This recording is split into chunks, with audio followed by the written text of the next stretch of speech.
সন্দেশখালীর সিবিআইয়ের মামলা আটকাতে মমতা ব্যানার্জি সুপ্রিম কোর্টে গেছিল, ফাপড় খেয়ে ফিরে লক্ষ লক্ষ টাকা, কোটি টাকায় প্রশ্ন বিক্রি হয়েছে।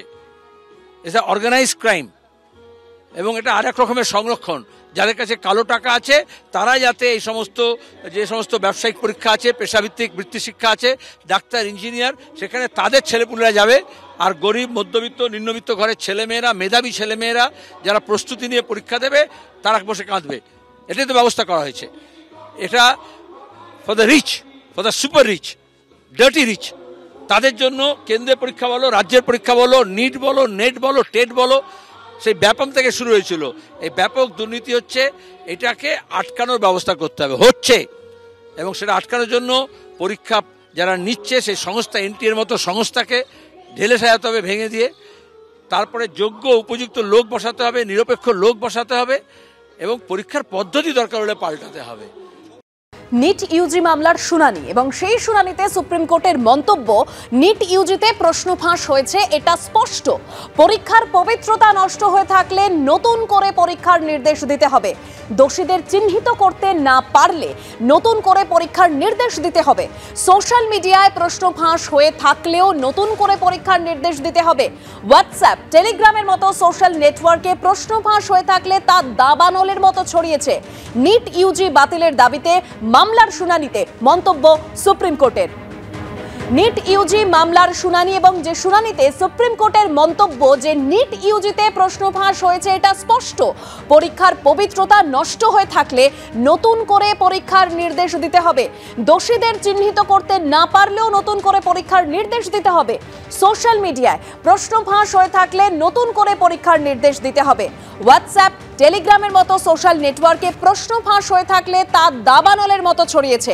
নিট ইউজি বাতিলের দাবিতে মামলার শুনানিতে মন্তব্য সুপ্রিম কোর্টের। সুপ্রিম কোর্ট অবজারভেশন দিয়েছে, আমরা জেনেছি।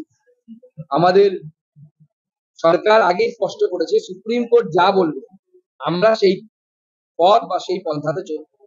তদন্তও চলছে, বহু জায়গায় মানুষ অ্যারেস্ট হচ্ছে যারা অপরাধী। আপনারা জানেন এই ধরনের অপরাধের শাস্তিও আমরা বাড়িয়েছি। 10 বছরের সশ্রম কারাদণ্ড, 1 কোটি টাকা জরিমানা, আগে ছিল না এগুলো। এর মাধ্যমে আমাদেরকে এই সমস্যার সমাধান করতে হবে। এটা একটা সমস্যা, সমস্যা বিভিন্ন রাজ্যে হয়েছে। এমনকি আমাদের বিরোধী দলের নেতৃত্বরা, সেই রাহুল গান্ধী থেকে শুরু করে অন্যান্য নেতৃত্বরা, এই রাজা থেকে শুরু করে তারা লোকসভাতে অ্যাকসেপ্ট করেছেন যে হ্যাঁ এই ধরনের সমস্যা গোটা ভারতবর্ষের সমস্যা। নিট, নেট এইসব কেন্দ্রীয় সরকারের পরীক্ষাগুলো যে লক্ষ লক্ষ ছাত্রীর ভবিষ্যৎ জড়িয়ে একটা বৃহৎ কুচক্রের খেলা হয়েছে, এটা তো সারা দেশের সবাই বুঝতে পারছে। সুপ্রিম কোর্টে সেটা আরো যত জিজ্ঞাসাবাদ, শুনানি এসব এগোচ্ছে, আরো এর কঙ্কালটা বেরিয়ে আসছে। ফলে সেই ক্ষেত্রে সম্ভাব্য যে যে জায়গায় ছিদ্রগুলো আছে, বিপদগুলো আছে, সুপ্রিম কোর্ট সেই অনুযায়ী তাদের বক্তব্য রাখছেন। তো যারা কোনো রাজ্যে কিছু হলে হই হই করে নানা রকম কথা বলেন, তারা কেন্দ্রে থাকাকালীন যে কাণ্ড ঘটিয়ে বসে আছেন, তো সেই কাণ্ডে সুপ্রিম কোর্ট এখন যা বলছেন সেগুলো তো ন্যায় বিচারের স্বার্থে, কারা করলো, কি হয়েছিল, তাদের শাস্তি। আমরা তো বারবার বলছি সংশ্লিষ্ট যাদের নাম এসছে, পরীক্ষা নিয়ন্ত্রক সংস্থা, কনসার্ন ডিপার্টমেন্ট, এদের কাস্টডিতে নিয়ে জেরা করতে হবে। প্রভাবশালীরা বাইরে ঘুরছে কেন্দ্রীয় সরকারের, তারা ধামাচাপা দেওয়ার চেষ্টা করছে।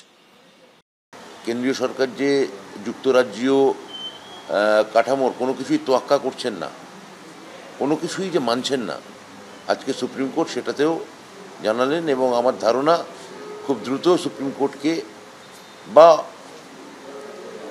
এই ধরনের যে উচ্চতর ন্যায় কক্ষগুলি আছে আমাদের রাজ্যেও এই ধরনের সিদ্ধান্ত হতে হবে যে রাজ্যের পরীক্ষা রাজ্যই নিক, কেন্দ্রীয় স্তরে নিয়ে এগুলোকে বিপর্যস্ত করে লক্ষ লক্ষ পড়ুয়ার জীবন নিয়ে ছিনেমিনি খেলে